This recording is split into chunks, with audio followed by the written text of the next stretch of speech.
The top is great. The bottom gives, I didn't know. And I'm honestly thinking, this is not no boat fit, so how do I say without sounding too mean? Like, that's not a fit for the boat game. It's just like shit on the fucking brunch or some shit. I was gonna be on a boat today. Oh.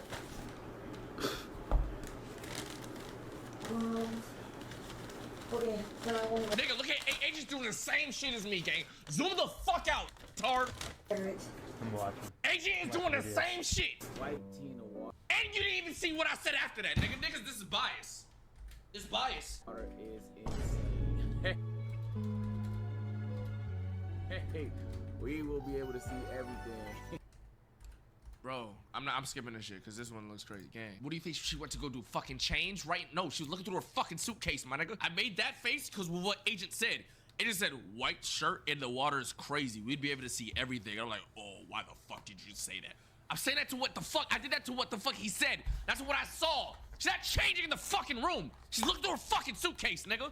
You can see it's zoomed out. Agent's looking at her the whole time. She's not naked. What do you think I saw? What do you think I saw, my nigga? I did that face to what he said. Listen to what he said. White teen water is insane. He slowed it down so it looks like my reaction was delayed as fuck. I did it right after he said that shit. On God, I did that shit. On God.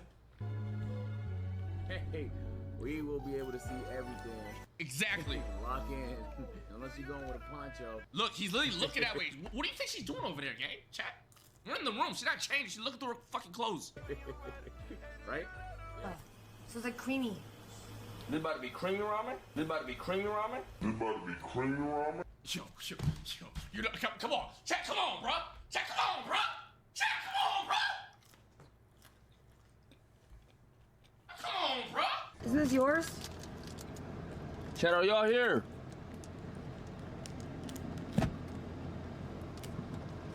What I tell you about that shit? That's my shit, nigga. My fucking taquito. Go get it. All right. Let's go, guys. Come on. What I tell you about that shit? What? My shit, I don't understand. My fucking taquito. Nigga, she had my fucking food, nigga. I posted like that. Take this shit. So, Go get it. All right. Stop it! Oh, I gotta spit. Spit in my mouth.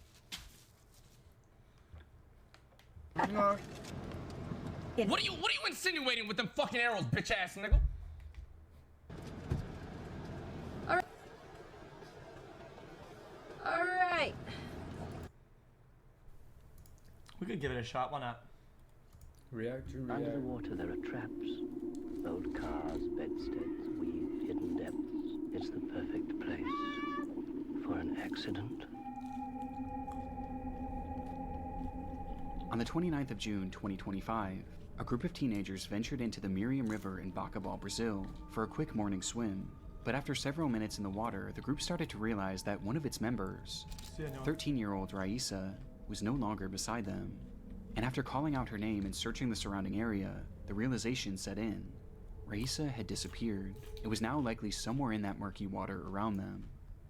The news sent shockwaves throughout the community, and straight away locals filled the area to help find this girl. But their attempts were all futile. And with each passing moment, it grew more and more likely that Raisa had tragically drowned. Guys, it's called The Darkest Moments in TV History 7. We always watch these. With the search efforts shifting to recovery efforts the next I just called that. morning. The tragedy led to various news stations arriving on the scene to help document the search, and for one reporter, Lenildo Frazao, he couldn't help but view Raisa's story as a cautionary tale. The Miriam River is particularly unassuming from the surface, which is exactly what made it so dangerous, since it carried with it an unexpectedly strong current and a bottom that was littered with sudden drop-offs, as even in shallow sections, one step could plunge you into deep water without warning. As a result, tragedies like this had sadly happened here before, and for Lenildo, this was the perfect time to highlight the river's dangers, in the hope of preventing one from ever happening again. And he had a unique idea to help achieve this. Oh no, he's gonna do it himself. Rather than just explaining how dangerous the river was, Lenildo wanted to demonstrate it. And so he began to take off his shoes and his pants before entering the water, with his microphone in his hand. But what's the point? Justamente aqui, pessoal. Nós vamos entrar agora na água aqui. See right here, actually, see. I'm pretty sure the point Is to just caution everyone who probably a lot of people still go in there, like against the rules or whatever.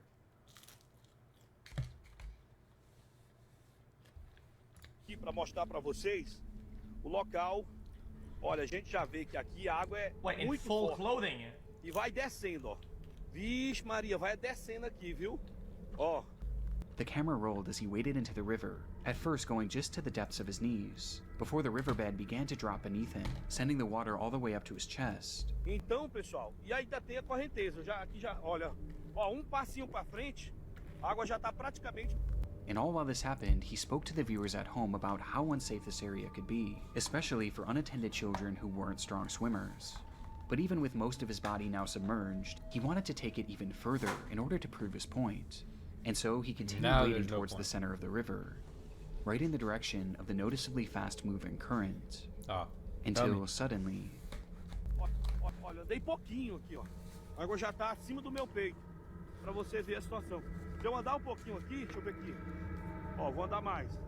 Ó a fundura aqui, ó. Ui.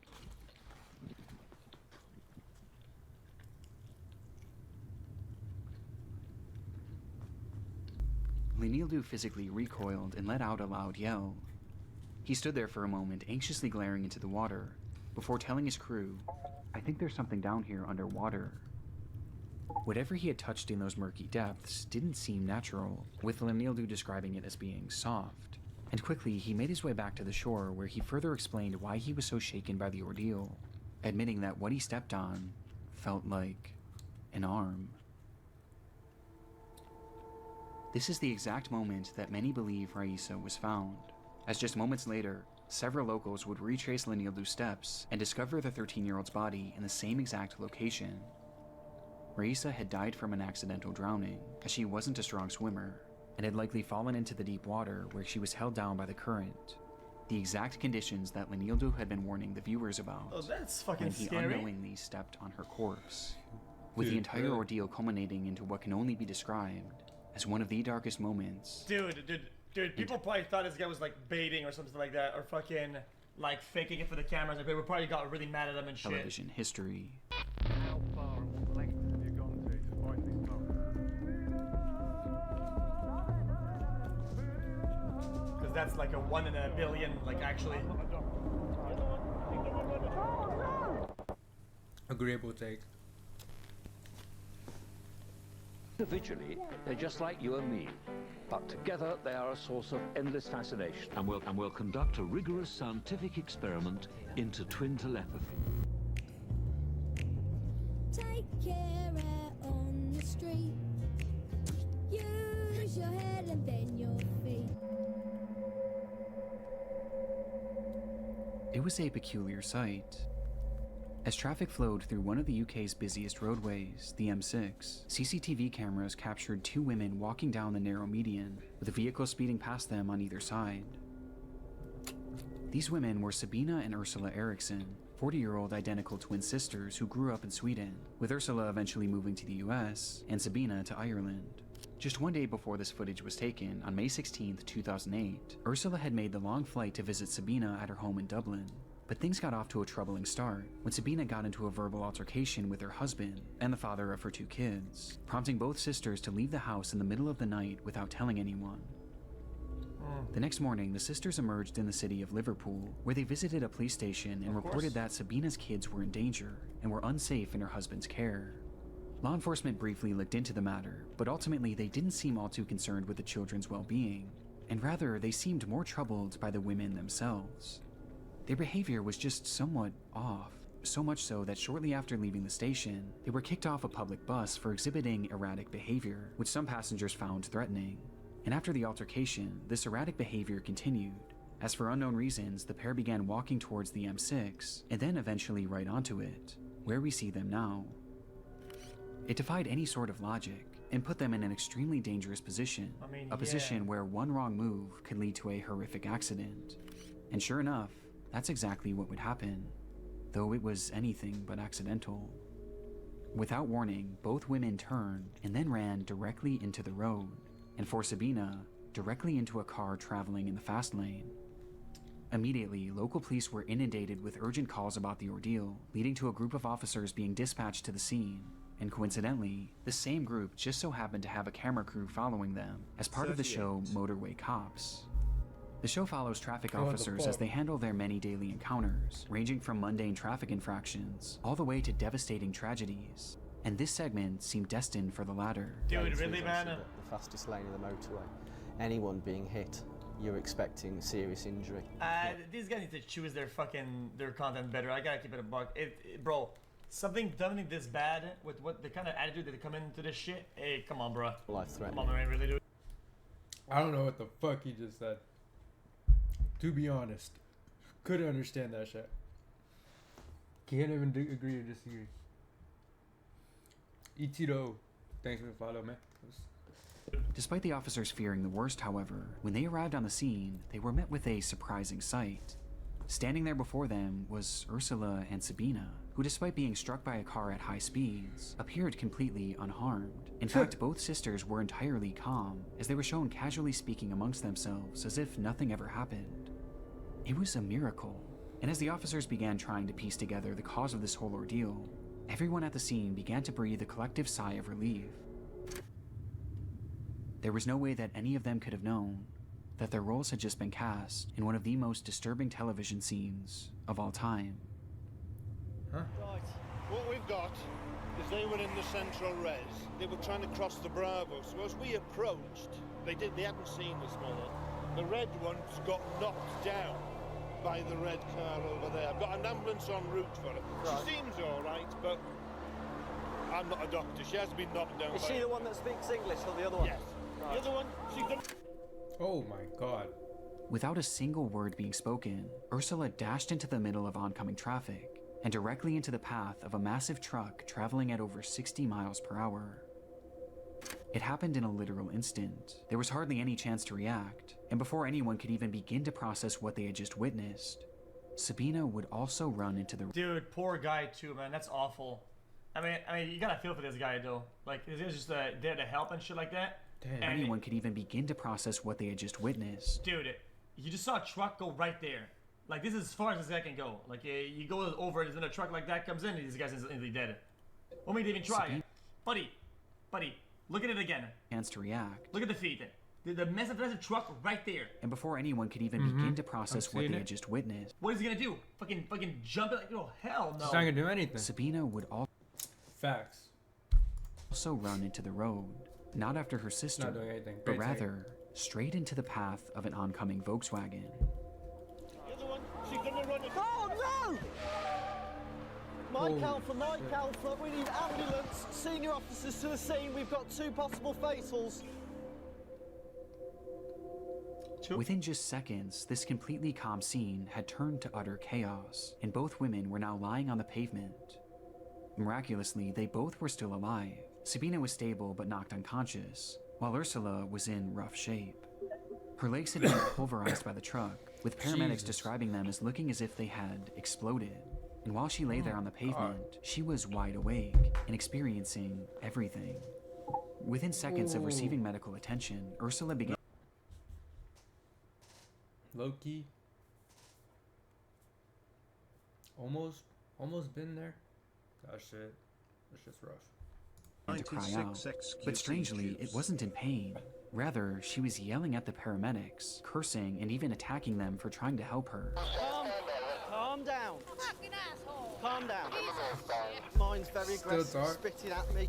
Shouting things like, "I recognize you. I know you're not real." Come on, you've hit your head. Calm down. We are the police. We are the police. It was clear that she was suffering from some sort of delusion, but while officers had... Yeah, but they don't...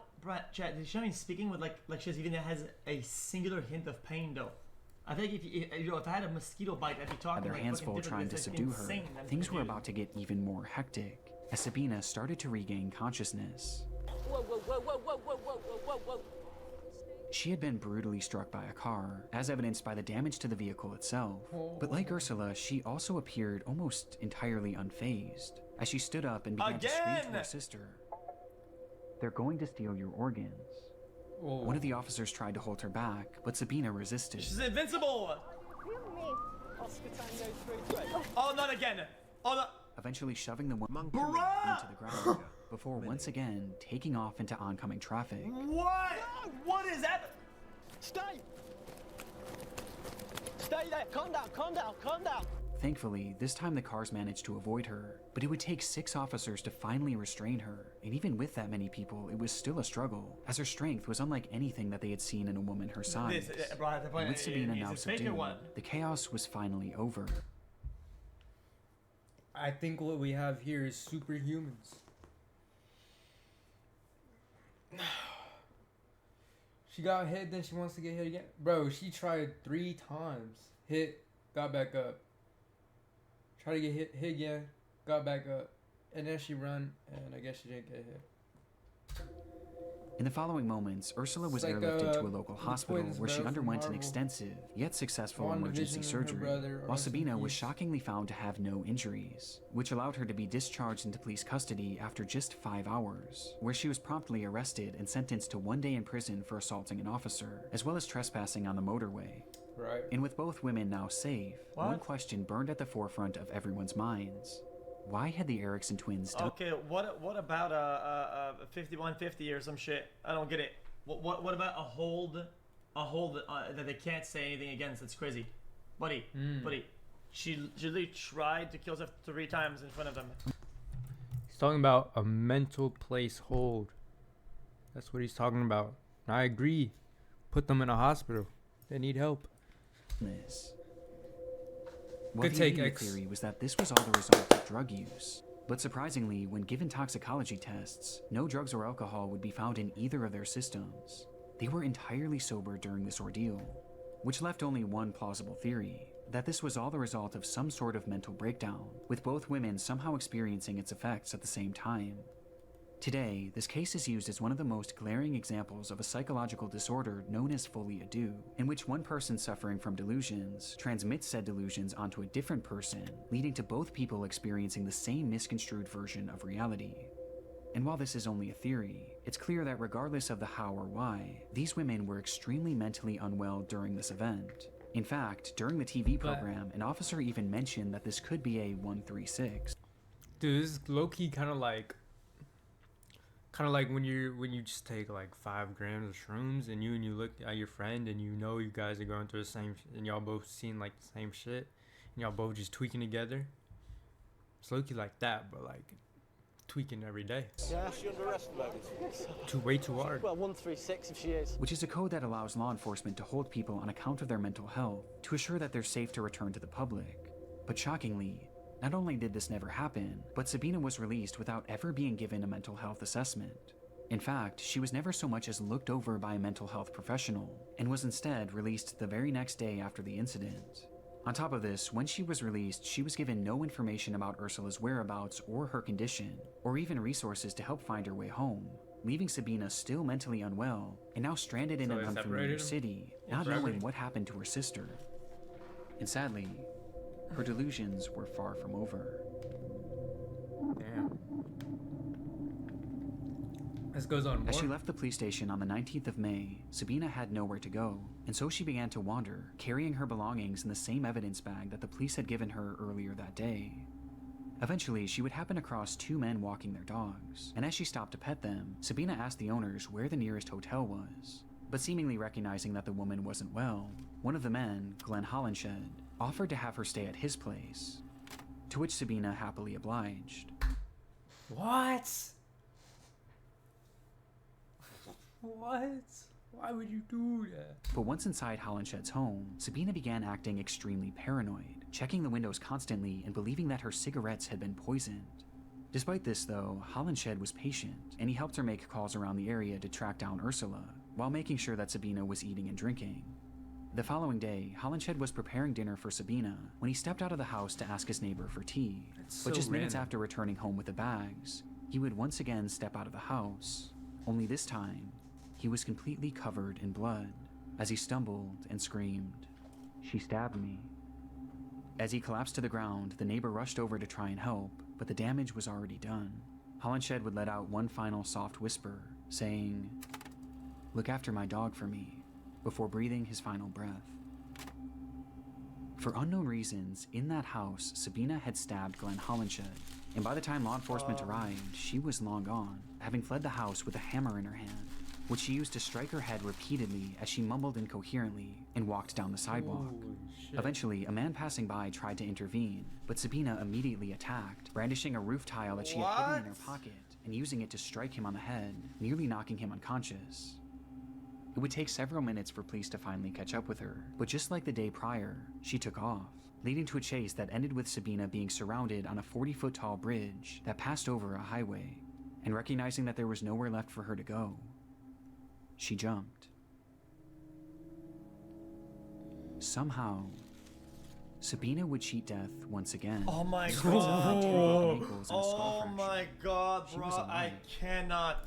Right at this point, just give it to her. Just give it to her, bro. Just give it to her. She don't want to. After a lengthy recovery, she was put on trial for the murder of Glenn Hollinshed, where she would never give a single comment as to why she did what she did, leaving her motive a total mystery to this day.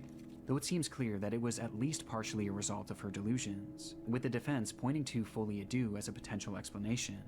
And in the end, it was deemed that Sabina was not mentally fit to make decisions at the time of the slaying.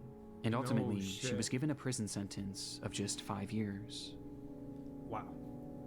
This is truly one of the most disturbing TV cases of all time. And for as shocking as it is on its own, what I find most chilling is the fact that these officers mentioned holding her for a psychiatric evaluation, which ultimately never happened. Do you under arrest about this? Well, 136 if she is. Yeah, 5 years, but did she go to like asylum for like 50 years or something like that, or what? Massive oversight. In fact, it was so glaring that the police department allegedly contacted the show and asked them to remove this entire section. As if they had just followed through with that code 136, Sabina would have been held for longer than just one night. Oh, she has to live in the UK, which counts as an asylum, pretty much. But she also never would have had the chance to meet Glenn Hollinshed that fateful day. Yeah, 5 years, nothing. Like since her release from prison in 2011, Sabina promptly disappeared from the public eye, and neither she nor Ursula has ever been heard from again, meaning we have no idea whatever happened to the Erickson twins. They just simply tend to be making the same decisions at the same times. Interesting. Thinking in the same way. Very. I agree. Look at the wiki of it.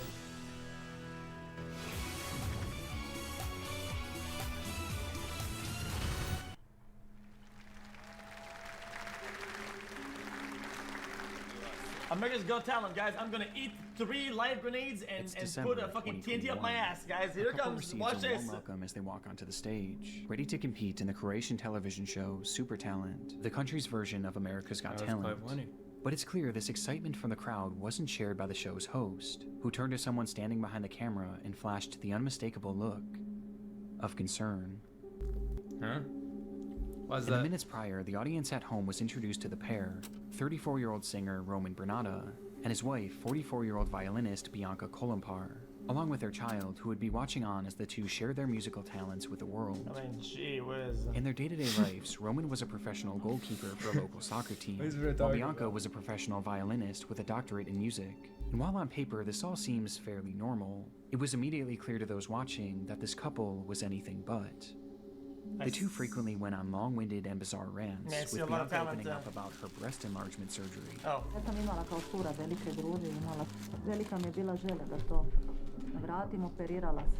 And the two discussing at length their belief in a living God who walked the earth. Me?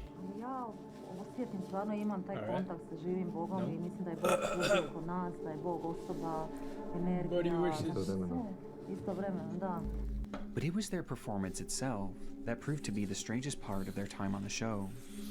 Pozdrav svima. Dobro večer.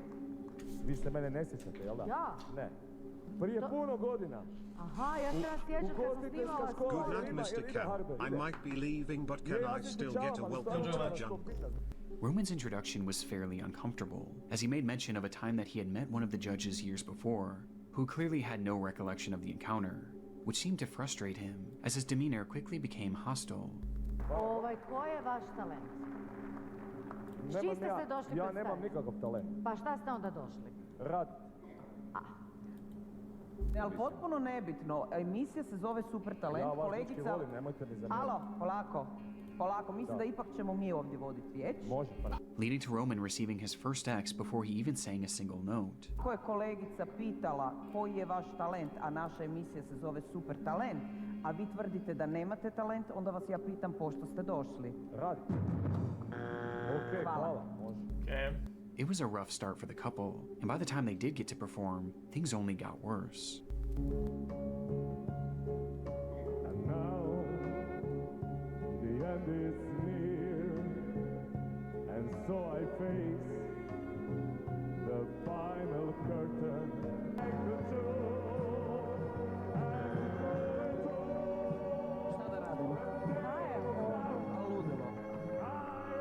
Really?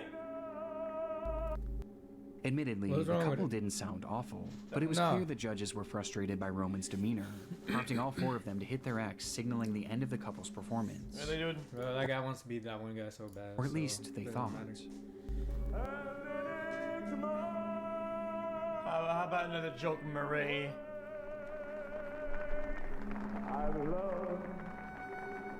laughed and cried. As the two just kept on performing, playing over the sounds of the judges shouting their name and the deafening silence from the crowd. With the two going until a producer finally had to step in from behind the camera and officially cut them off. But even then, the couple continued their antics, this time by protesting the judge's decision, with Bianca even threatening to go to the newspaper and expose their behavior to the press, all while Roman stood angrily to the side, glaring at the panel before him. And He with kinda that, looked like Roman and Bookie Bianca's Barnes, bro. time on Super Talent was over, and they not only walked away without receiving the grand prize, but they also left with shattered reputations, as this segment became Low-key, notorious like, it among wasn't fans of that Super bad. Talent, with the couple being considered They one say of the anything most crazy unusual either. acts to ever feature on the show. Yeah, but this is, bro. That was the blueprint, though. Nah, chat, you're not gonna rewrite the history. Okay, this is the most content that they've got, and they've had that as like their main content for fucking ever. Okay, they love that shit. They say, oh wow, this is so odd. I cannot believe this happened. They love that shit. Come on, man. That's very true, bro. People love that drama shit, especially them. But despite its virality, this performance I isn't agree. what Roman is most widely remembered for today. Oh wait, I'm covering him. I'm going to the bottom. I agree, man. This guy's good. On February 6th, pulled 2022, a Tony residents in Rijeka, 2012. Croatia were met with the sight of a fully nude man wandering the city streets. It was Roman Bernata, and while most stared on Why? in amusement, laughing to themselves and snapping photos, what they were witnessing was actually one of the most disturbing events the city had ever seen. He went full Lil Nas on this one. After his disastrous performance just one He year went full prior, Hunter Biden on this Roman one. continued to Bro, pursue a enough of career Lil in Nas, singing, bro. taking every opportunity he could to share his You just need music a break, with the bro. You world, just need a often break, joining Bianca on her YouTube channel and singing on the streets for tips, where he actually made a decent amount of money. Though because of his notorious television moment, he would often be harassed and even have the money he earned stolen from him. Really, dude? One day, while performing outside of a local soup kitchen, he was introduced to a woman named Darnika Krevich, a 67-year-old who relied on the soup kitchen for consistent meals. And after hearing Roman sing, she became a legitimate fan of his music, leading to the two striking up a friendship. And despite Darnika not having much, she offered to take Roman to a local coffee shop on February 6th, 2022, where she treated him to a warm cup of tea on a cold winter day. And so the two sat inside a restaurant called the Cafe Pin, with everything seeming completely normal, until a server noticed that Roman started to look almost sickly, like he could She barely keep himself poisoned him. upright, as his body She was wants to starting to steal his slump over the organs. table, his eyes barely open. The server rushed over to help, but Roman recoiled and shouted, "Just try calling the police on me." And so, not wanting to escalate things, the server left, only returning later to drop off their check, which is when Roman's behavior took an even more drastic turn. He began feeling around his pants pocket for his wallet, before looking desperately around the table, but there was no sign of it. And so he grabbed Darnika's bag and rifled through it, before yelling, "You snake, you whore, where's my wallet?" Though when he still couldn't find it in Darnika's bag, his anger turned to violence, as he stood up and rushed Darnika, grabbing her by the head and shaking her, screaming in her face, accusing her of being a thief. This time, multiple people inside the cafe rushed over to hold him back. Okay. Robbed, living on the street, going to soup kitchen, bruh. Hold up. Let's give him the benefit of the doubt. He's been through some shit at this point. He don't know who to trust. So when he gets invited out for coffee and then his wallet is stolen by someone who thought was a fan, you could see you would fuck with him. Now, never put your hand... On the other note, never put your hands on someone. So But Roman he is was too tweaking. strong, too angry, and with seemingly no effort at all, he pushed everyone away, completely unfazed by their You attempts. shouldn't be touching no one. In that shouldn't be doing moment, no one could have stopped Roman. Oh, what did he Darnika do? was entirely helpless, and so the crowd inside the cafe watched as Roman grabbed her by the neck and dragged her behind the bar, and then proceeded to kick, then stomp, Oh my god. and then jump directly on her, over and That over is again, crazy. each time landing on her head. It was a rage so demented that he actually began to smile, a wide manic grin, as he jumped and chanted, "Whore, witch, die." After what felt like an eternity, Roman stopped, before sprinting out of the restaurant, leaving Darnika entirely unrecognizable. But they said and dead he on the looked like floor. poison almost before, The though. same What floor happened? where just feet away, Roman's wallet lay, having innocently fallen out of his pocket shortly before. Oh. Outside, Roman removed his blood-soaked clothes and walked completely naked into the city center, much to the amusement of the passerbys who had no idea what he had just done, until eventually he made his way into a nearby police station Yeah, but and blankly stated, was he drugged or did he drug "I himself? am not well." This sentiment was true in so many regards. Wow. Roman hadn't been well for quite a long time. Since a young age, it's believed he had dealt with undiagnosed schizophrenia that had led to uncontrollable anger issues, before developing an alcohol and substance abuse problem that only exacerbated his symptoms. This And by the guy's time he was an just adult, Roman became so delusional that he believed he was a disciple sent from God to touch the world with his music, something that he eventually convinced Bianca of as well. So in their Super Talent episode, when Bianca mentioned their love for a living God that walked the earth, she was likely referencing Roman. Ali ja osjetim, stvarno imam taj kontakt sa živim Bogom I mislim da je Bog svugdje oko nas, da je Bog osoba, energija, Istovremeno. Istovremeno, da. Roman was severely unwell, and no one in his life was keeping him in check. In fact, those closest with him were only feeding his delusions, with all of his issues coming to a head on the day of the incident. And when he realized his wallet was gone, Roman rushed to assume that Darnika was the one who robbed him, perhaps as a result of having his money stolen frequently on the streets. But the sad reality was, in a sea of people trying to exploit and mock Roman, Darnika was one of the few who actually truly cared about him and legitimately believed in his talents. And yet, he killed her in one of the most evil ways imaginable, all over a simple misunderstanding that was entirely his fault. In the end, Roman Bernardo was deemed unfit to stand trial and was never sentenced to serve any jail time, instead being given a 40-year sentence in a mental health facility, There you go, that's where even he's since worse. been described as a model Yeah. patient, with his good behavior awarding him the opportunity to leave the facility for days at a time for therapeutic purposes. What? Now let this man out. Nature is king here. Man can only watch. Some people just need to stay locked up. I'm tired of freeing people. Well, I'm not doing nothing. But people stop freeing people. Yo, supervision. I Lock don't give 'em a up. fuck, man. Bring the people to the facility. Why the fuck would you leave this fucking time bomb to the public? Fuck that. Good take. W take. Another good one. I don't need supervisor or not. I don't give a fuck. I don't want this shit in my fucking city. Are you kidding me? See, no. It was the start of yet another adventure If he for the does fuck crew of the around, though, television show that's when the Gardener's guard just- World. But my This fault. British program has been on the air since the 1960s and provides viewers with tips on how to maintain their garden while showing off a variety of unique plant life, Barbara which Austin often brought plants. them to remote areas of the globe. This particular episode was filmed on February 5th, 2020, in the Drakensberg mountain range of Lesotho, Africa, with the host, Nick Bailey, making the long journey my to shoes track off. down one specific flower. One species which grows wild all over the country and has been a Raw real garden favourite there. with British gardeners for generations is the gladiolus.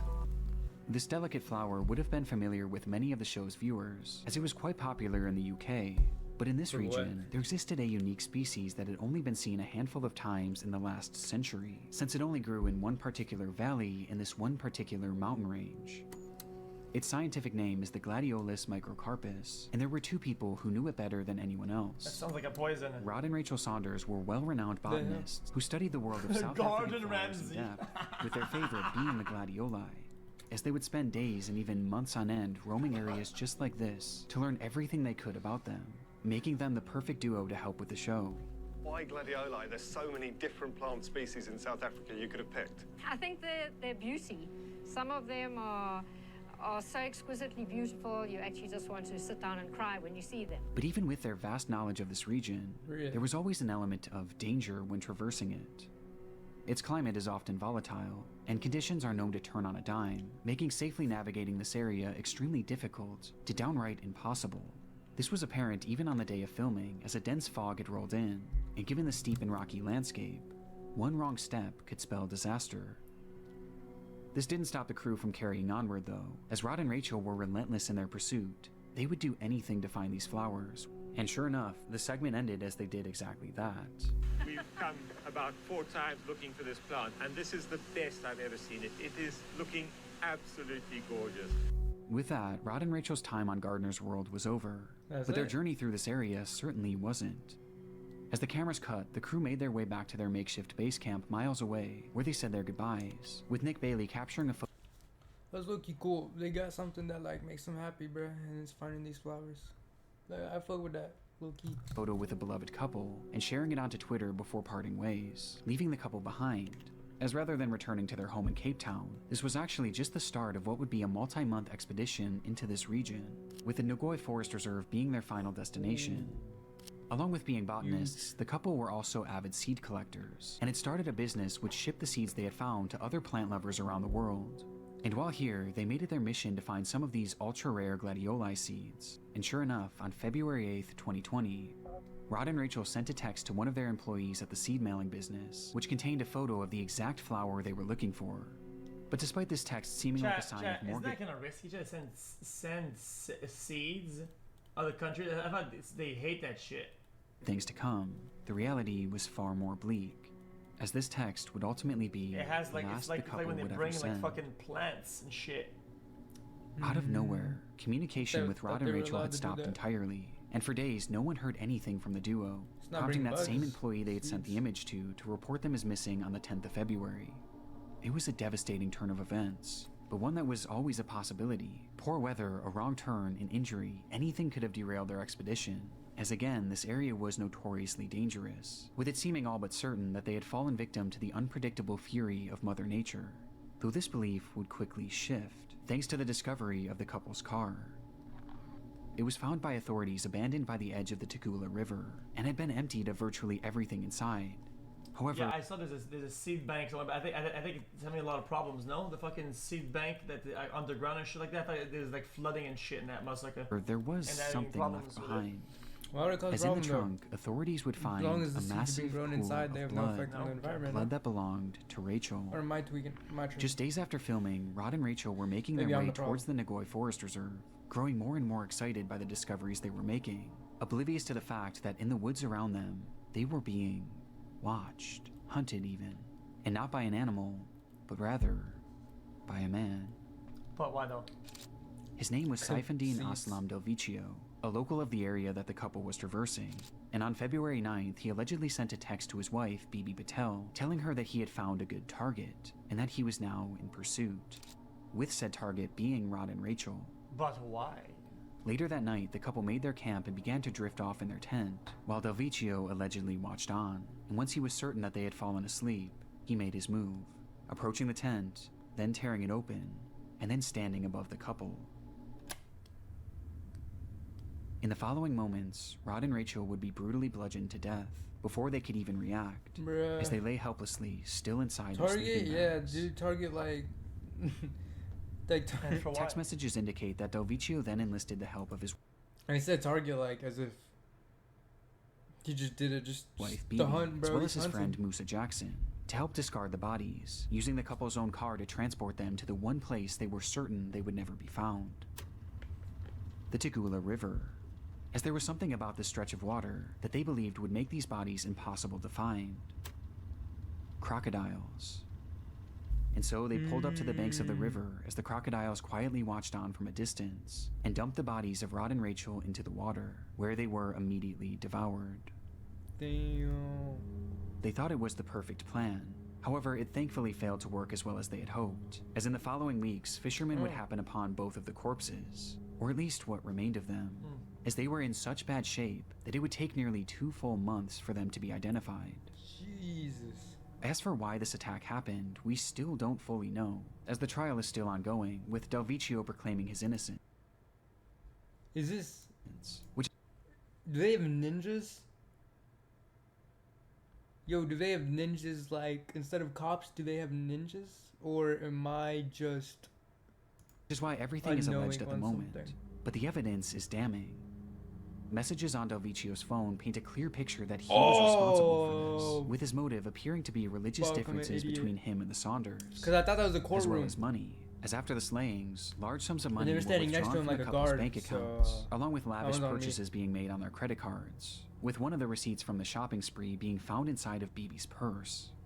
The evidence is almost impossible to deny. Yeah, I'll always be confused about this shit.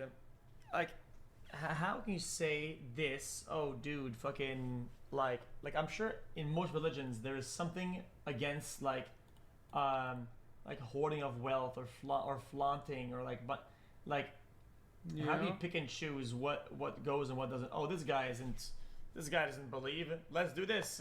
And then now I'm gonna do something that goes against all the things that you're supposed to believe in. Buggers. Being found inside of BB's purse. The evidence is almost impossible to deny. But while we wait for justice to be served, it's important to refocus on those who won't be here to see it happen. Rod and Rachel truly did nothing wrong. They were two incredibly wholesome people who were just trying to find and connect with the flower that they loved so dearly. And while their interview days before their death is an undeniably dark television moment, it also serves as an incredible tribute, as one of the last things they ever did in their lives was share their love and passion for gladioli with the world. The flower that they ultimately gave their lives to find. Quite a trek to get here, and what an incredible treat to see such a special plant in such a niche environment.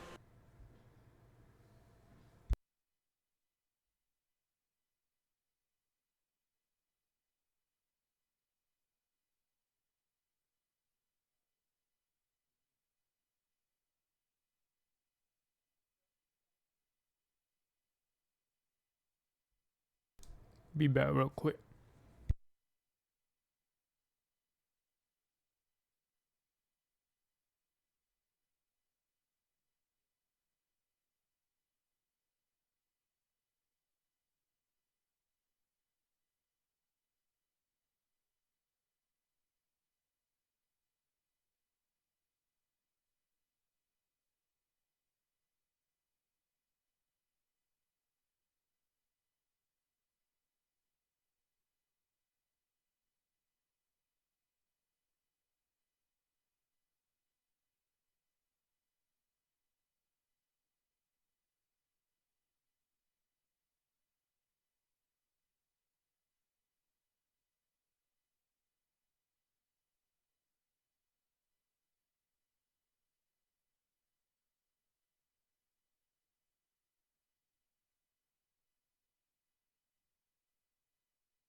Yo. Thank you.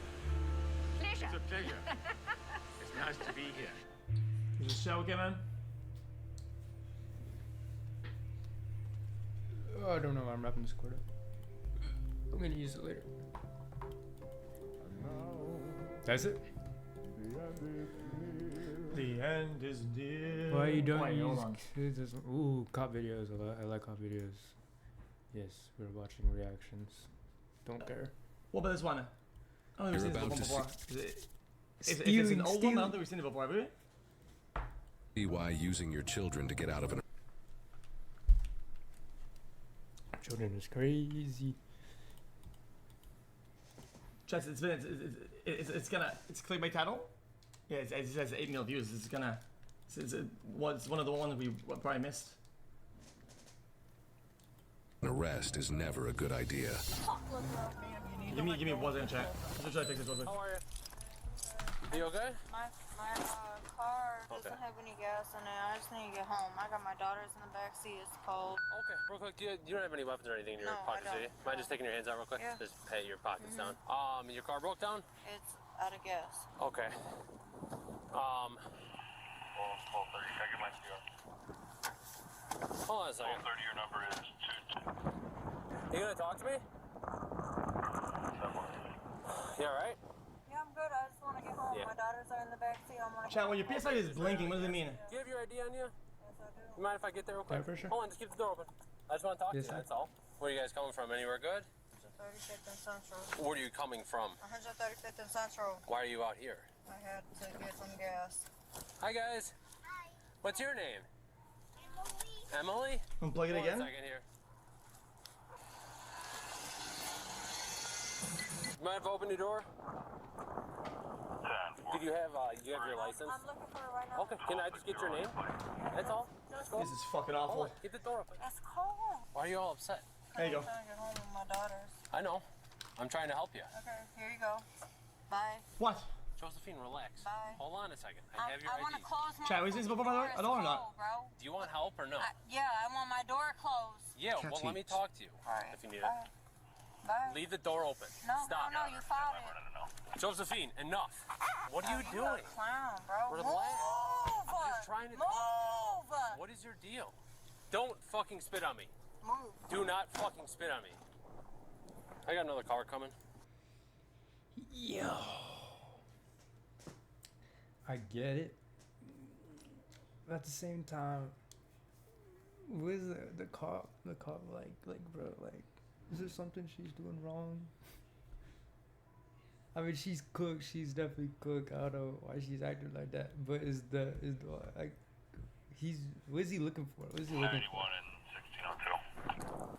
I'm 10-4 right now. She's So now it's blue. not being very cooperative with me. Jam 4. Can I talk to you? Josephine. It's not making much sense. She hopped back in the car. Yeah. She got her 2 kids in the car. Oh, okay. Hi. Can I talk to you now, Josephine? I want to talk to somebody else. Okay. You want to talk to me? Yeah. Okay. What's your first name? I'm Josephine. I just want to get my kids. That's all. You want to press the Light flash. I don't have it. You don't have your key? Where's it at? My car ran out of gas. I just want to get home. My dad was a police officer from Midlothian for 20 years. Okay. I just want to go home. Sure. I'll get my. I thought I was getting my car today, but I don't know where my key went. That's the only thing.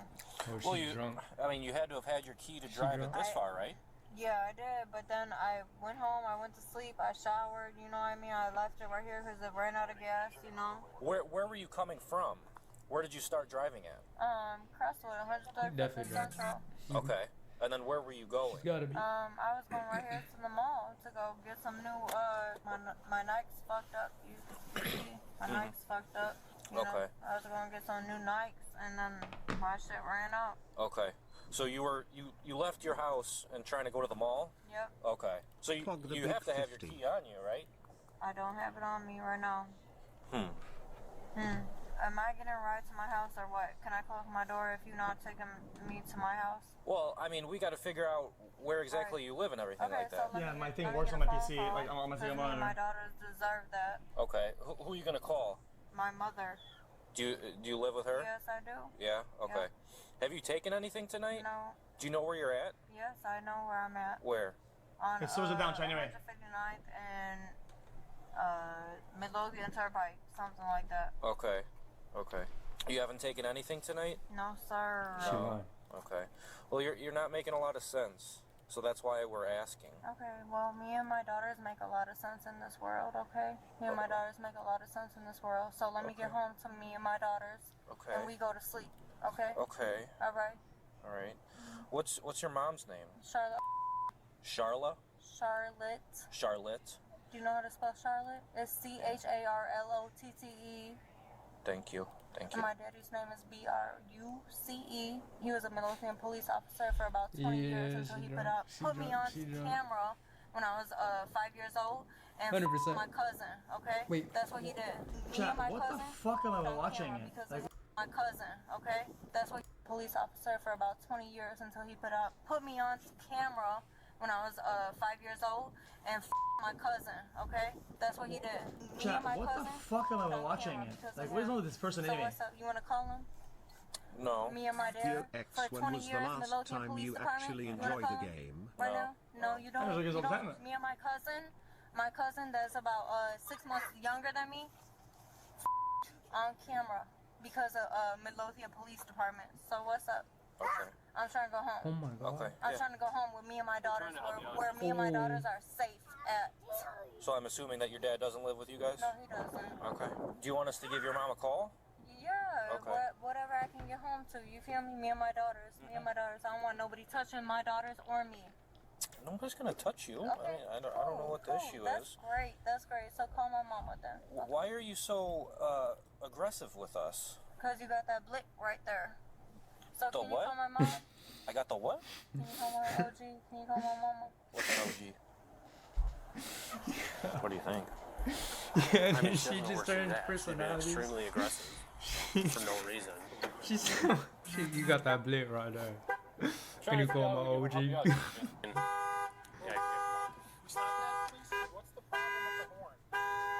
Oh my gosh. It's not right now. I'm just trying to get home with me and my daughters. We on 135th and Central right now. Well, you're certainly not, right? And that's part of the reason why we're here speaking with you. Right. Right? You have no idea where you are.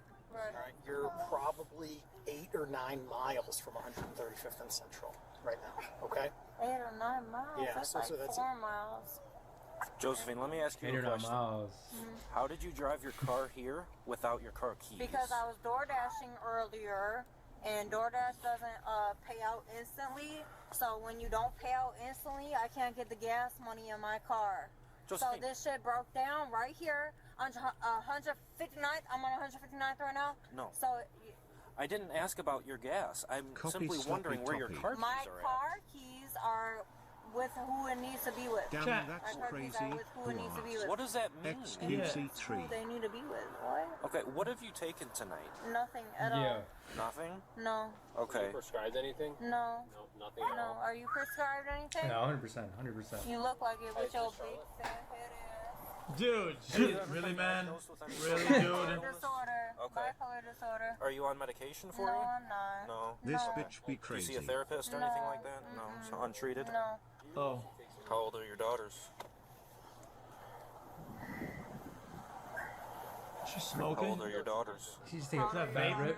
I don't have daughters. Good. You have sons? No. Oh, well, why are you asking me about my kids? I'm just making conversation. Okay. And also, it's a little concerning as to how hostile you are, considering we're the only ones Because these out are my here. daughters. Considering we're the only y'all ones some out here who are gonna help Y'all you. finna So, do you want to me? help Shit, y'all finna yourself? put me in jail. What the fuck you talking about? For what? Fucking, right, for what? For what?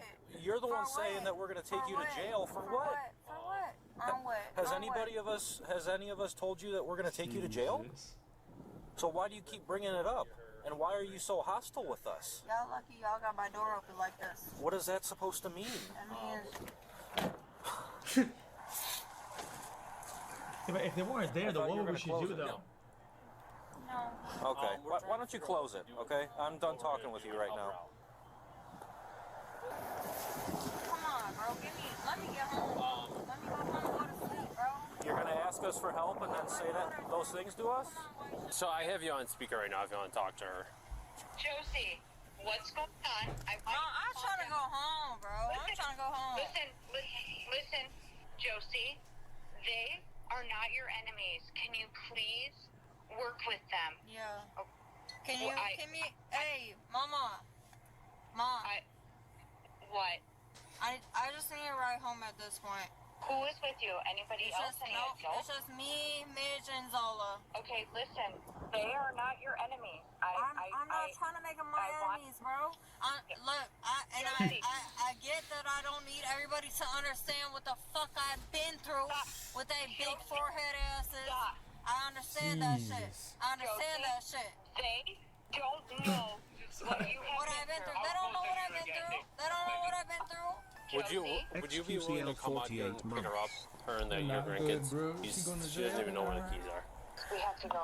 We have to go. Mafia Fong. Okay. Yeah. Yeah, you're able to come here? Yes. Her father used to be a cop. Yeah, she's told us. Has She didn't know. a She lot low-key of funny trust though. issues with police, okay? Because Yeah, police she's trying to get on help us first. when we needed help. Yeah, no, I believe it. We will come pick her up. I just don't want, her mouth is is just is there. Yeah. Yeah. Can I give you an address if you guys are willing to come here? We're an hour and a half away, but okay. Well, we're trying to do what, Hey, see who what is we can that? to help out your daughter.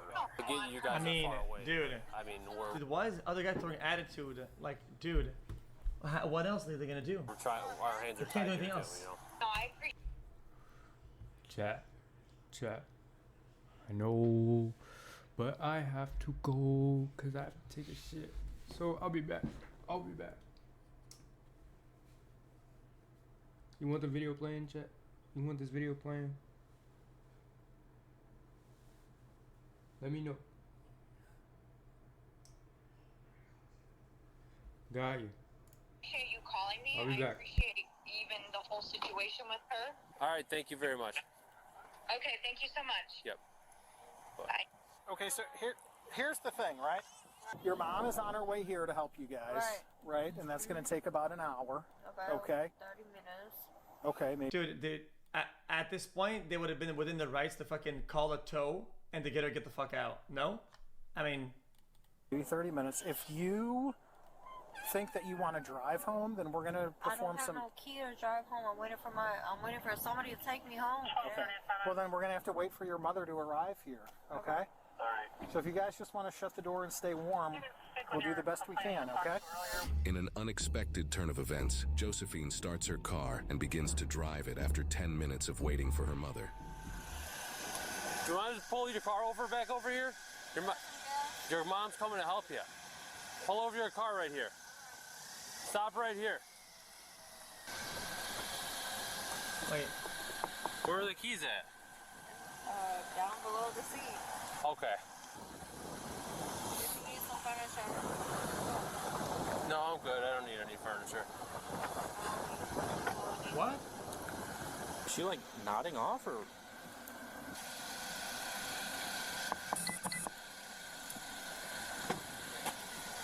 Josephine. Yep. You all right? Yep. You're like falling asleep. No, no. You were just falling asleep right there. So we just hold on 1 second. I just have to tell you something real quick. Right. The fire department's gonna just make sure you're okay. Okay. Alright. So can you turn your car off for right now? Yep. Can you just turn the key out of the ignition? Yeah. Can you do that for me right now? Yep. Right now, before you close the door. Hold on. When I close the door, it's cold. Okay. Take the key out of the ignition. Okay, I will when it's cold. Do it right now. Oh. Do it right now.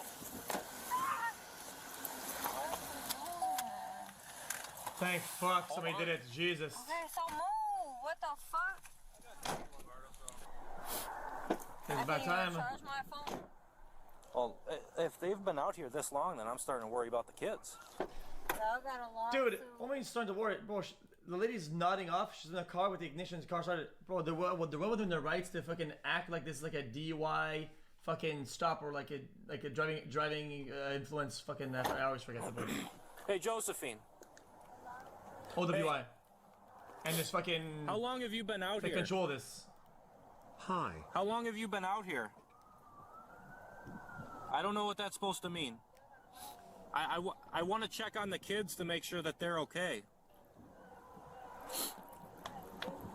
It's not making much sense. It doesn't matter if it's our driver or not. She is. There's 2 kids in the back seat as well that we're concerned about too. Because we don't. She's just acting altered, or we don't know if it's a mental health issue or substance abuse issue. I'm not the police. I just There have you a go. couple questions for you.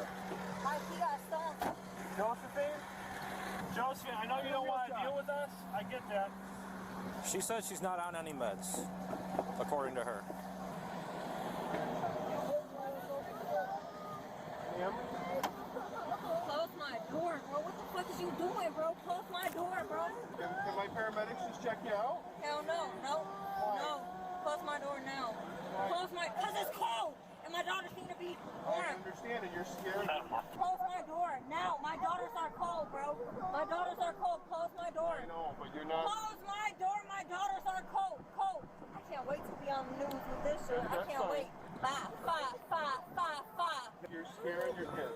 Yeah, because y'all opening my fucking doors. What the fuck is y'all talking Because about? nobody knows why you're out here all day. Chat, what does that mean, chat? Because y'all waiting for my OG to pull up. Y'all waiting for my mama to pull up. Close my door so me and my daughters will be I don't know what that means.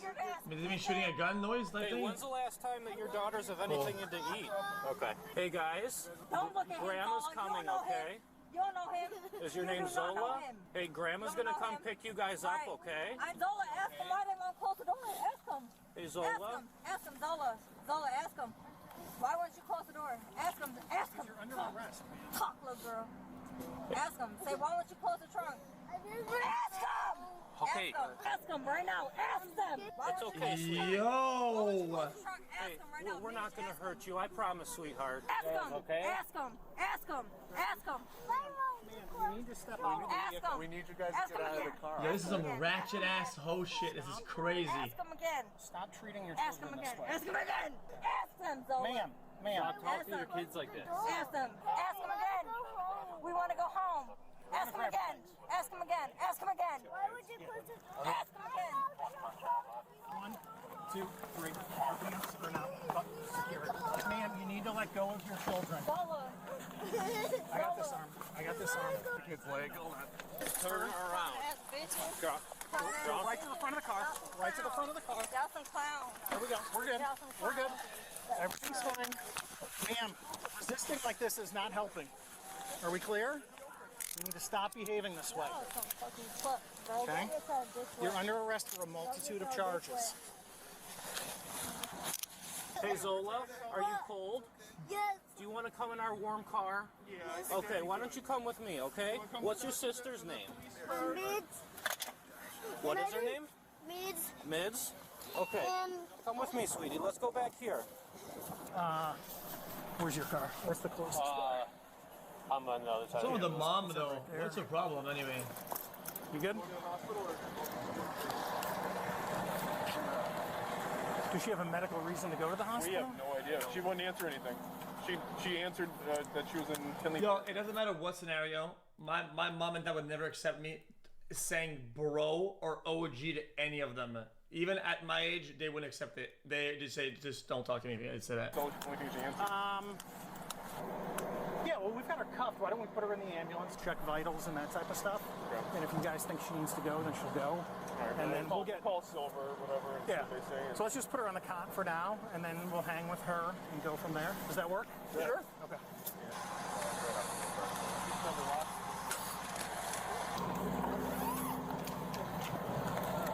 Let's get a couple buckles on just since we're going up elevation. This shed is something else.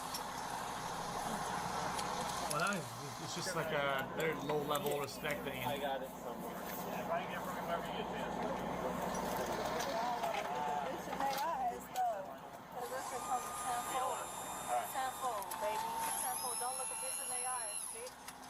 My daughters, bro. My daughters, my everything, bro. Here's what we're concerned about right now, okay? I just need you to check your blood sugar real quick. Button my pants up. Button my pants up like you just fucked me. Button my pants up now. Button my pants up now. Man, we'll get you covered up. My pants up now. Cover you up. So what now? We'll get you covered up. Like what? Is she bipolar? Yeah. Well, nobody's trying to mess with you. We're just trying to figure out what's going on. We just need to check your blood sugar real quick. I got you. Okay, cool. I appreciate it. Toss this on. Where you from, man? What town? Y'all know what chicken wing is? Ain't shit. What town you from? I'm from Crestwood. 135th and Suncoast. What you doing out here today? So what does that mean? Coming to pick up my car. It ran out of gas. Ran out of gas? Yeah, it did. Got you. Trying to DoorDash. DoorDash? Yeah, I like DoorDash. What are you delivering? I was right here in Crestwood from Chick-fil-A. From Chick-fil-A, yeah. That's pretty good food. Oh, yeah. See, if you would have just talked to us like this earlier, that'd have been cool. I mean, nobody's trying to mess with you. Oh, shut up. Jesus. Oh, I man. just want to make sure you know what's up. That's all. Because you had two kids in a cold car outside. Oh my god. Dude. I fucking hate when it comes to that shit. Mike, We're Mike. Mike, Both what's your name? Jake. Jake. Yep. 79. What's up? What's up, Jake from 79? State Farm. State Farm. Hey, yellow boy, what's your name? My name's Carl. Nice to meet you. Hey, Carl. No, that's amazing, man. OG was getting slammed by some motherfuckers. I don't know. Do they want food or anything? Yeah, I'm gonna get them some. I'll get it. What do they want? I'll stop on my way in. I don't know. What do you guys think you'd like to have to eat? We'll get Taco Bells. Okay, take it easy. What would you like, Okay, it's just darling? me. It's just Zach, okay? I'm gonna put the seatbelt Okay. on you. So what do you think about McDonald's? Does that work? Yes. Do you guys like McDonald's? Yes. Okay, what I love kind you, of, Felix. what do you like at Please sit on McDonald's? my face. I will get chicken nuggets. Chicken nuggets? With barbecue sauce. With barbecue sauce? I can't support this anymore. Cheese. McDonald's A barbecue cheeseburger? sauce? What do you guys like to drink? Chocolate milk. Chocolate milk? And you want a cheeseburger? And what do you want to drink? Some soda. Chicken Would nuggets you like go Sprite or crazy. Coke or what kind of soda? She likes pop. She likes pop? Yeah. Okay, what kind does she like? Which one? Pop. Chad, there's only a few states that say pop, right? Chad, how many states still say pop? Like 15 or something like that, no? Sprite, you got it. Happy Meal, cheeseburger, Sprite on the You way. have the worst food taste. Midwest. Go eat your toenails The coated children in were foot placed in the crust. temporary protective custody of their grandparents. Thankfully, there were no reported injuries in this incident. Josephine was later charged with driving with a suspended license, resisting a peace officer, and aggravated battery to an officer. Wait, she wasn't high? She was innocent until proven guilty in a court of law.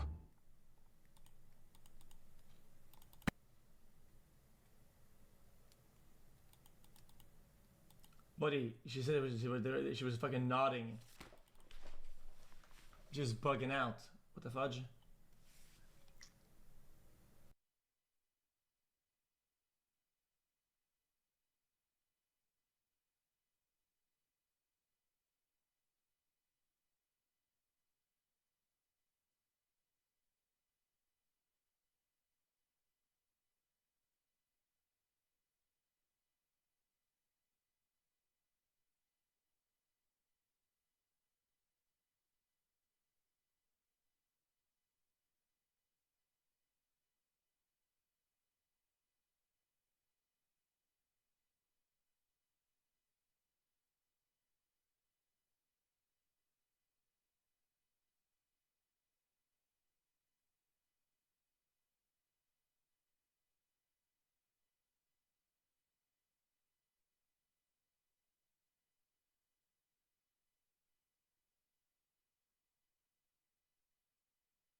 Back.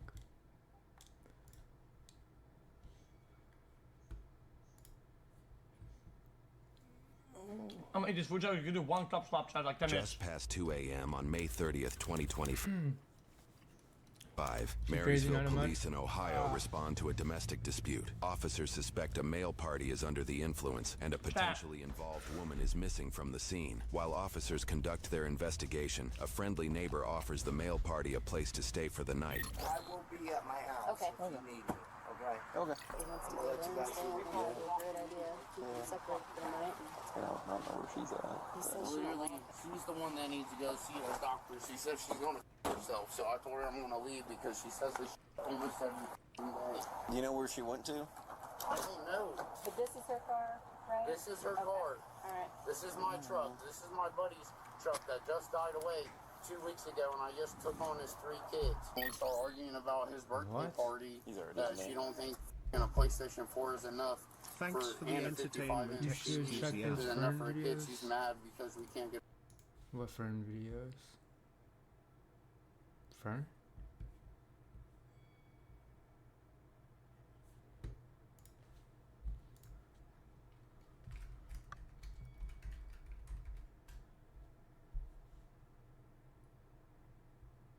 Ooh.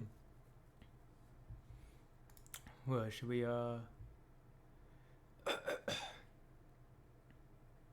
should we steal more of XQC's content and you know, pile on top, or should we just react to those videos straight?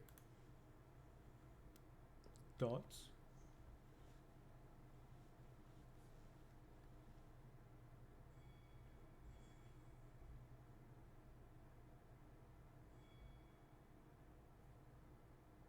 See, I do be watching them. I just be watching reactions.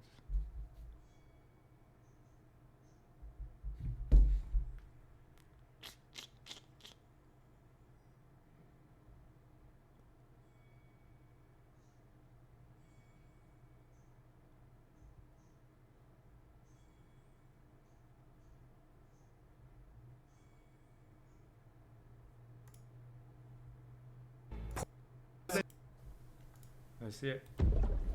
Rats on streamer John of the Allen decayed Shaw BT. paddles through the I Indian don't Ocean. know anyone more deserving other He's than on a Tyler holy mission or Summit. sent from God. XUCL.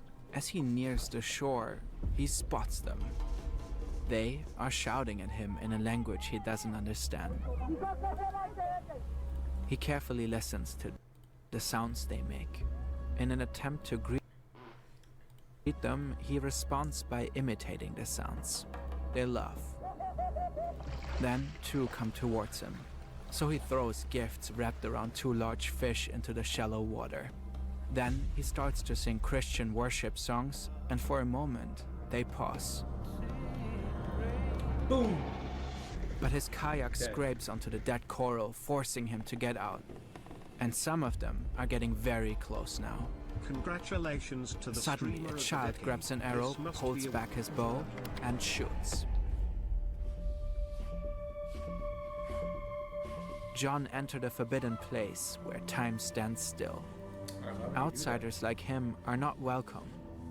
North Sentinel Island is one of the most secluded places on Earth, and it's home to a tribe that has lived in total isolation for tens of thousands of years. We don't know what language they speak, how many they are, or even what they call themselves. But chat. Over the years, contact attempts have ended in confusion, violence, and death. Myths, viral headlines, and speculation have turned North Sentinel into a modern-day internet legend. The real story is much more I have nuanced. an important question, chat. Let me hear. Isn't it kind of interesting, chat, in terms of research, just to see overall how many more years a certain number of people would get to start evolving through certain stages of technology, you know?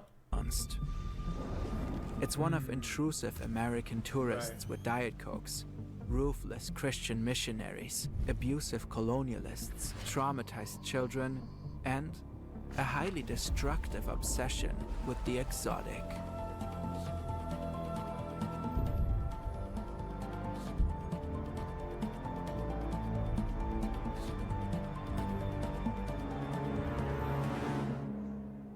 To limited resources, I understand it, but The internet has a lot to say about North Sentinel Island.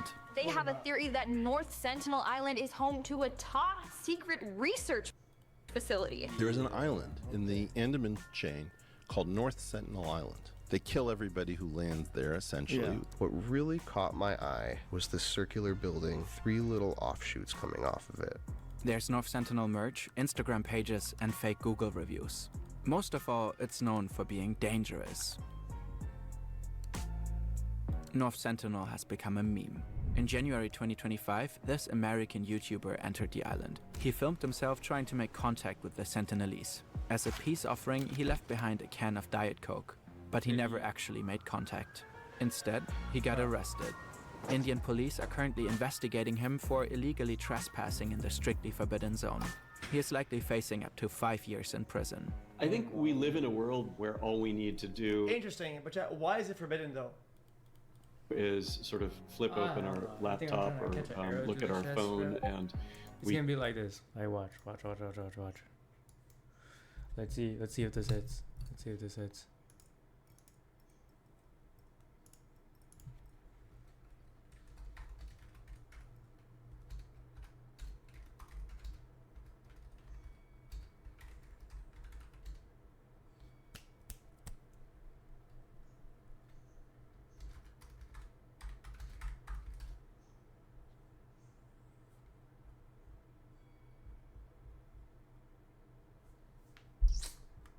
Fuck. What's that show called? What's that show called? With the dragon.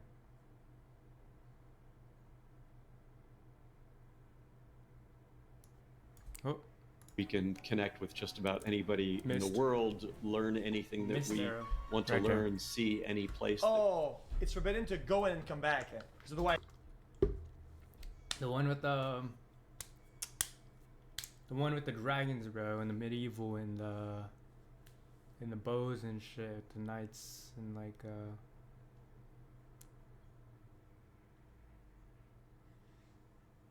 what's that show called? Game of Thrones. Alright, redo.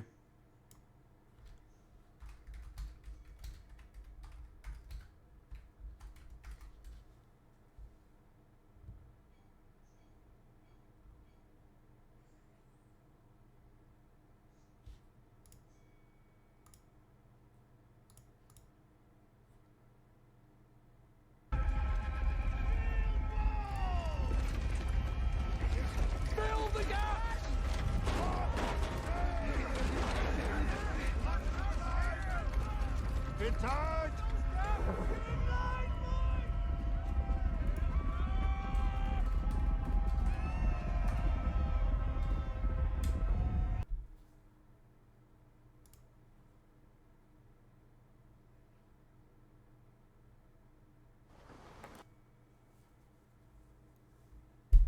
I'm failing.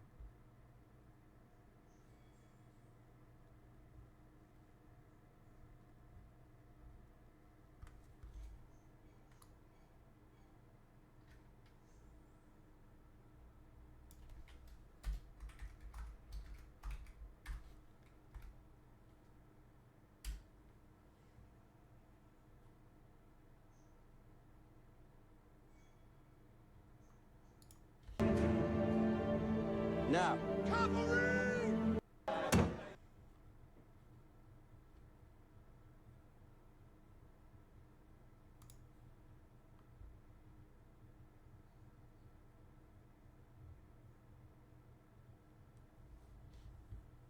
That aura there. Oh yeah. 100%. Well, I just lost some. Couldn't find the clip. So that's minus like fuck. I'm not gonna keep looking, bro. I'm not gonna find it, bro. Yeah. Because otherwise that would make everybody on the island illegal then, and then they would enforce on the island. We want to see, and yet there's still this one place that's isolated. So it really is kind of the last place in some ways that's unexplored on our planet. North Sentinel is not what the internet paints it to be. To truly grasp it, we need to go back in time, quite far back. Oh, it'll kill them with diseases. That makes sense, actually. The Giants era! It's the last ice age. A group of early humans set out from their home in Africa. It's still debated when exactly that took place, but it is believed to be between 40 and 60,000 years ago. They're among the first to migrate eastward across the vast Asian continent in search of more favorable climates, new food sources, and habitable land. The world looks very different. Massive ice sheets cover parts of North America and Europe. Hold on. Since much of... Dude, that's so interesting, Chad. Think about it. It is a whole different map. Earth's water is locked in ice, sea levels are often far lower than they are today. It's like DLCs. What we now call the Asian continent stretches farther. Some islands are connected, and so these early humans walk. They cross landscapes long lost beneath the waves of what we now call the Indian Ocean. They likely use vessels like rafts or canoes to hop from island to island. And their journey eventually... Well, lack of resources, you know. You can't progress to iron, to, you know, circuits, to, you know, you can't progress without the right resources. Because think about also, lack of information. The whole world was able to communicate with each other through boats, letters, messages. They can't communicate with anyone. They can't steal, they can't brain, they can't project ideas onto each other. brings them here. I mean, they could onto the We don't island, know when, possibly up to 50,000 years ago. Today it's the Andaman archipelago, nestled in the Bay of Yeah, but why did they like that spot more than the others, though? I can't understand why they probably went there because curious food sources or whatever. 1,000 years ago. Today it's the Andaman archipelago. I'm just saying, out of all the other places, this one. Nestled in the Bay of Maybe they Bengal. got stuck. As thousands of years pass and the glaciers melt, the sea levels slowly rise. Bit by bit, their world shrinks. And what ultimately remains is a single remote island roughly the size of Manhattan, North Sentinel. We spent countless hours crafting these animations, researching, building, refining, all to tell stories that matter. Maybe you're building something too, a product, a brand, a business. That's where Shopify comes in. Shopify is a powerful all-in-one platform. We've personally Thank you, not Fern. Thank you, Fern. We love the video, by the way. Shopify.com/Fern or scan this QR I code. bought it. I bought multiple stores. The exact origin of And- North Sentinel's population is still a Yo, mystery. yo, yo, yo, No yo. genetic material has ever Let me been get- let me get collected closer from the to the mic. I'm sitting Sentinelese. way too far back. But the DNA of neighboring Andamanese tribes has been studied. The Onge I and need a boom Jarava on. I are need to believed get to a be boom on. closely related just- to the Sentinelese. Ah. Scientists found that That was their on genes point. carry two rare variants not found in mainland India populations. They are totally unique to the Andamanese. So they really stayed there then? Is it that kind of? Is that? Yes. So that means that they really stayed it. Whether they went there, there was probably more land here People went over there, blah blah. They like it, and then sea levels risen, and there's so many people. They got stuck, bro. They got stuck. That's what happened. That sucks, bro. They literally got stuck and excluded from the world. They probably didn't do a big exodus because why bother? Because they probably have enough food. Boom, and then they just stayed there. Now That means they likely split off from other human Okay. Well, I said that populations too. very early on, between 25 and 42,000 years ago. Genetically, the Sentinelese are likely one of the most unique human tribes on Earth, which also makes them one of the most vulnerable ones. 40,000. What? Oh. This is Preserve John them. 2 Put 'em years in a before his Truman journey to type North deal. Sentinel Island. Build a giant He's 24 clear years old, dome raised in around a the Christian household. He went to an evangelical high school just like his father. He's known for two passions, the outdoors and Jesus Christ. John is deeply interested in missionary work. Though his parents are Christian as well, they don't share his enthusiasm, especially his father. But John seems to genuinely enjoy immersing himself in evangelical doctrine. Right now, he's browsing through the Joshua Project. That's a Christian missionary database which tracks so-called unreached people groups. One entry is about North Sentinel. Sentinelese people need to know that the Creator God exists and that he loves them, Right. and paid the price for their sins. We don't know much about the willing to Sentinelese. die to The spread entire that word? population is possibly somewhere between 80 and 100. I don't. Okay, I could be wrong, but I think overall missionary work isn't forceful. I think they reached a hand out.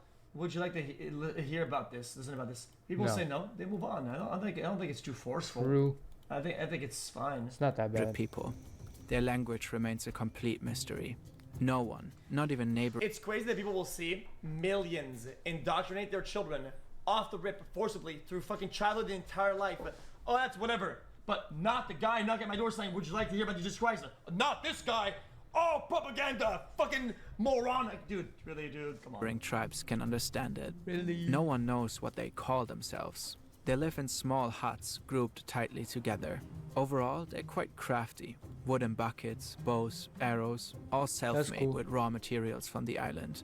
In the jungle, they hunt pigs. Along the reefs, they fish. I don't think They also it's eat bad to local say no, fruits thank and you. raw. He's right. It's like they gotta eat all the time, right? How do they not run out of animals? Like, do they just have a massive like a pig farm, like some Minecraft shit? Like they have them in fences and they just feed them, make them Raw honey. The Sentinelese are taller, Oh, made with raw materials from the island. Like, In the jungle, they be hunt that big? pigs. Along the reefs, they fish. Or they They hunt also pigs, eat they don't local even, like, fruits and raw honey. The them. Sentinelese are taller, more muscular, and overall healthier than their neighbors. A tsunami wreaked havoc in the region in 2004, but the Sentinelese miraculously survived. Experts believe this may have to do with their indigenous knowledge system. what? Foresight and wisdom is passed down from generation to generation. But this was perhaps the How? strangest discovery in a Sentinelese village. A wooden board, about 52 by That's what I'm 30 saying. centimeters Some of big, this is like, with 64 okay, alternating understandable. squares. That part's It like, looks how did they even exactly get to like a this? chessboard. Did the Sentinelese carve it themselves? Or did it wash up from the sea? No one knows. Yeah, bro, that No washed other up. Andaman That's tribe someone's has ever chessboard. shown evidence of playing games like chess. Come on. John has been obsessed with the Sentinelese for years now. The missionary website advises so-called prayer points. Pray that the Indian government will allow Christians to earn. Chad, you would have to analyze the currents in those areas and see if there's even a possibility that something could wash up there. Because normally when a plane crashes way out, whatever, they have ideas and they can map it out where things would go with the currents, or whatever, Right. and they can predict where items are going to be at a certain time, whatever, and then The they go and trust check it of out. the Sentinelese people. That's what they did that with they the will be planes that crashed permitted to live among them. Pray that God will open doors to Sentinelese people For some reason, to every receive show and the every gospel movie, they cannot message. track where the John plane lands could be the 'cause they take first the one detour. that brings Christianity to them. In fact, he thinks it's his calling. God, I thank you for choosing me before I was even yet formed in my mother's womb, to be your messenger of your great news to the people of North Sentinel Island. The Sentinelese certainly didn't express any desire to be converted. their experience with intruders has been, well, pretty terrible. It's the year 1880. A Sentinelese family walks through the jungle. Suddenly, they hear voices through the bushes. Unfamiliar voices. For weeks now, strange white men have been fighting their way through the jungle on the island. They carry weapons and seem to be looking for inhabitants. When they approached one of their villages some days earlier, the Sentinelese ran away. Now, suddenly, they stand face to face. It's the British, Ready to defend his family, the old man reaches for an arrow. The armed intruders rapidly encircle the Sentinelese family. They are led by the man in the center. His name is Morris Vidal Portman, and he's been searching for them for a long time. Kill him. Portman is a 20-year-old British officer put in charge to oversee the Andaman Islands under colonial rule. He is fascinated with the indigenous tribes in the area. While staying in Port Blair, the capital city of... Fascinated, wanting to learn, I get. But what he's doing is being a weirdo. The Andaman Islands, he immersed himself. The British Empire, dude, it's like they wanted to own everything. Dude, and look what happened. They own nothing. Now they're outcast. Even the people around them. Let's be honest. Now they separate themselves from the EU. Now that it's just a piece of, it's just an island. It's just a slab of rock. And the study of the Andamanese people, culture, food, crafts, and tattoos. Everything is carefully documented in his notebooks. He arranges young Andamanese men for the camera, posing them in unnatural, almost performative ways. He likes to surround himself with a group of Andamanese convict servants. He calls them junglies. But there's one place he hasn't conquered so far, North Sentinel Island. To him, it's the last great mystery of the archipelago. He's obsessed with the Sentinelese, convinced that he could be the first white man they'll ever meet. He's tried to contact them before and failed. See, why is he even but now, he has a new plan. As the old Sentinelese man draws his arrow, one of the intruders jumps on his back. The three Sentinelese are wrestled down and taken, torn from the only home they've ever known. Portman has them brought back to his ship. 3 Sentinelese children are already on board, captured earlier. The islanders don't understand who these men are or what they want.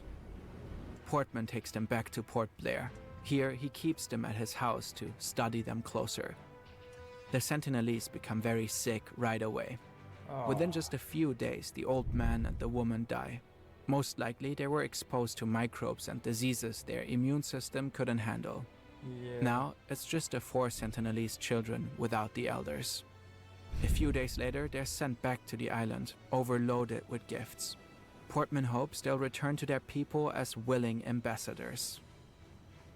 The children might have carried the very microbes that killed the man and the woman.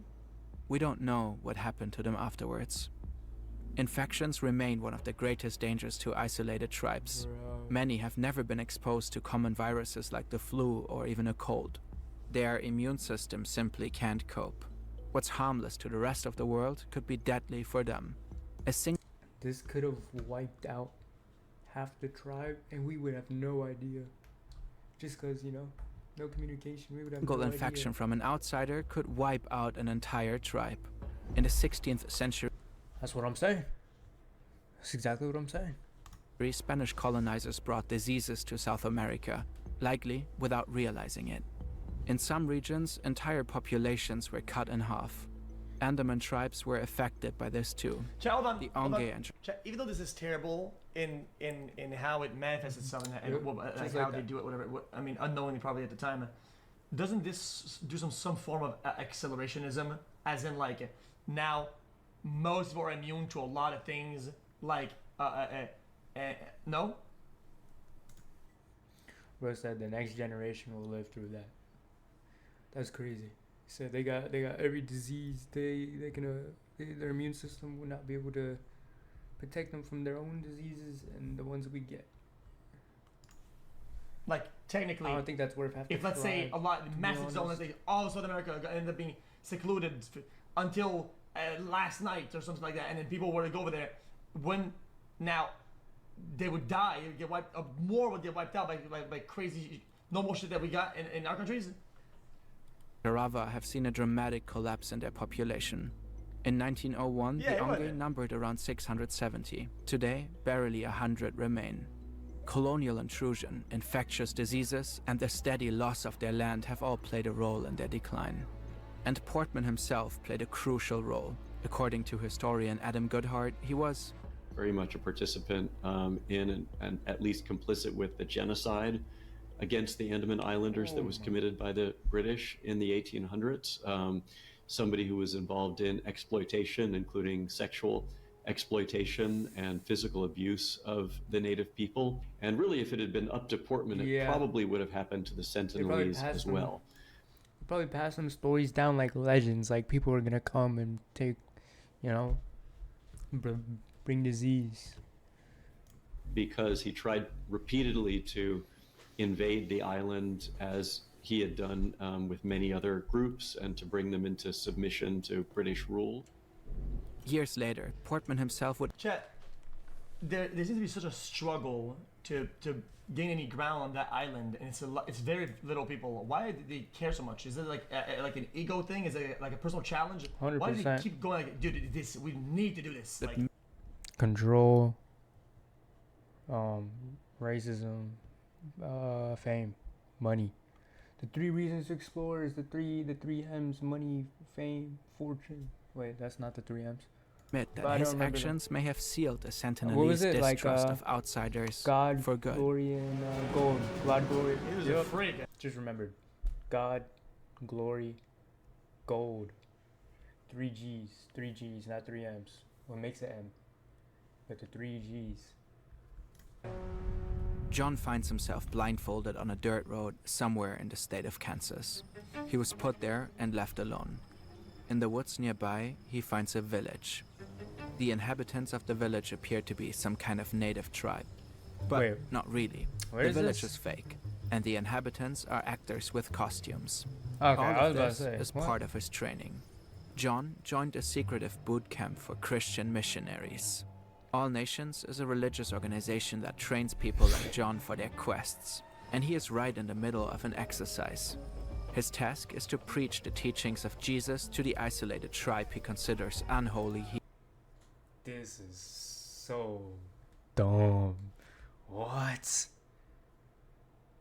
Like, what do you mean you're gonna practice this? This is not gonna work. The fake village. Yo, isn't it brain chat? Guys, if you were to be analytically about it, if you go to go analytical about this, these actors won't kill you, bro. The Islanders, when they see you, will. Aren't you getting a big diminishing return on other efforts of missionary work? Because these guys only speak probably the language you speak. Yeah. Like, getting them to go from like that much distance is crazy. People act as if they're hostile, aggressively threatening him with fake spears, speaking gibberish. To John, this is probably the get more people ultimate going door to test door that will prepare him for his than he big will mission just on getting North that island. Sentinel. He knows the danger of setting foot on the island. He knows it could cost him his life. In 1974, a National Geographic film crew tried to meet Sentinelese face-to-face on camera for the first time. The Sentinelese spotted I'm saying, the boat you from make a afar, call big enough, waved it's just their a religion. arms, mocked the outsiders, and shot arrows at the crew. They clearly did not want visitors. That is crazy.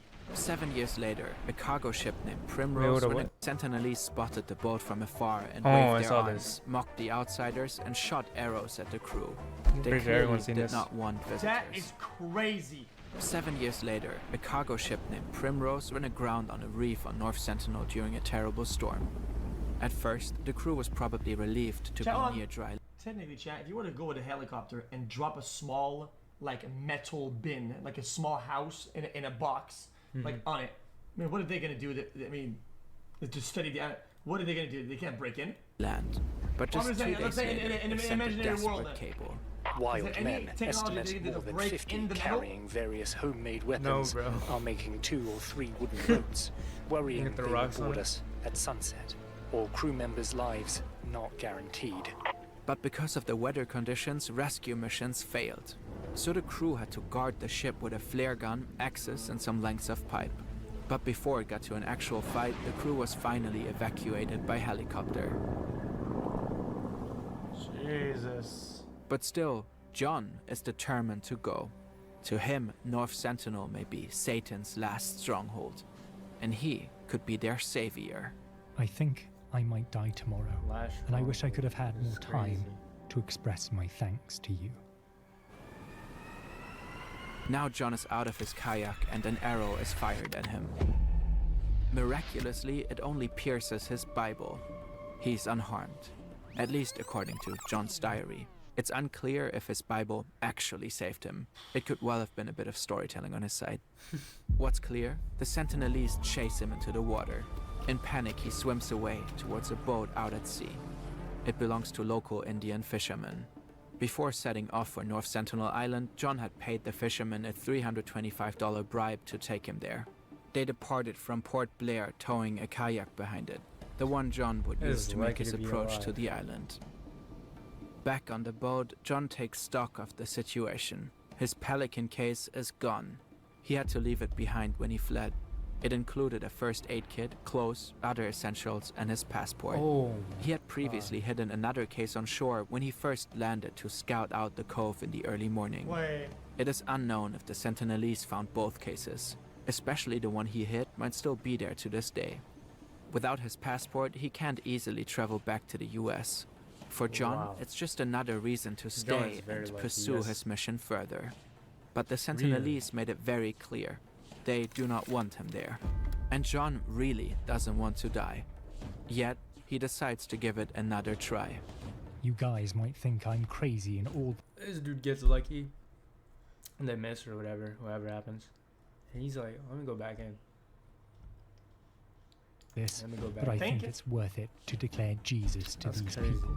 Please do not be angry at them or at God. How do you declare Jesus to people who don't speak the language? Like, I don't. Is there like a strategy that they have or some training?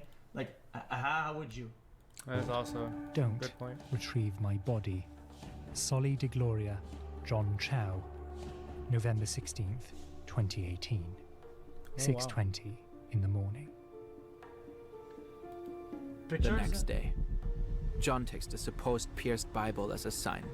Today, he believes, is the day he will start to bring Jesus to the Sentinelese.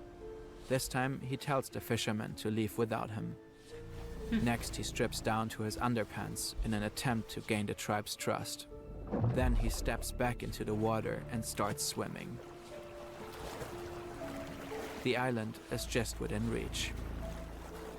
There are no records of what exactly happened that day. The only thing we know for sure is the outcome. One day passes. The fishermen return and look for John. He's nowhere to be seen. Then suddenly they spot something. A group of Sentinelese emerge from the tree line, dragging John's dead body across the sand. No words, no mercy. The message is clear. He crossed a line he was never meant to cross. Chad, isn't it kind of risky for them though? Because couldn't he have a bunch of bacteria and a bunch of like stuff that these don't have, and then they're GG? Bro thinks they know about bacteria. Homie, they don't have metal. You think they're gonna be able to look at microorganisms and know what bacteria is? John Allen. When did we do that? When did? Here, man.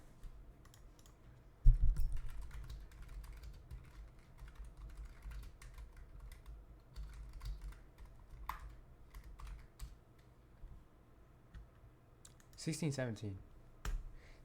17, and in 16, 17, they were definitely more advanced than bows and arrows. That's wrong. That's definitely wrong. 1700s? Definitely wrong, but that's what I'm saying. Chow's death in 2018 made global news.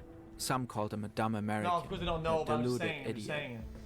John's father, a Christian himself, doesn't share this view. He blames evangelicals' extreme Christianity for his son's death. In an email to The Guardian, he called religion the opium of the masses. The evangelical organization that trained him depicted John as a martyr. Hold on, chat, imagine if he went there, chat, with like a cold, like an actual cold, right? Couldn't he have wiped out the whole island? Like, all it takes is one of the other to have a contact with the other guy, and that would be a full wipe. In a statement, they said, The privilege of sharing the gospel has often involved great cost. Opium? It's just a dude in baggy jeans and like a black sweater just walking through. A long time ago, a group of scientists actually managed to make peaceful contact with the Sentinelese after decades of trying. But these same scientists eventually pushed for the island to be under India's protection. Driven by concerns for the tribe's health, the island has been off limits since the late 90s. All anthropological work stopped. No more expeditions, no more gifts, no more visits. And to us, that's a good thing. After all, the North Sentinelese never asked for any of this. True. Just leave him alone. Leave him alone. Type. Should we look another...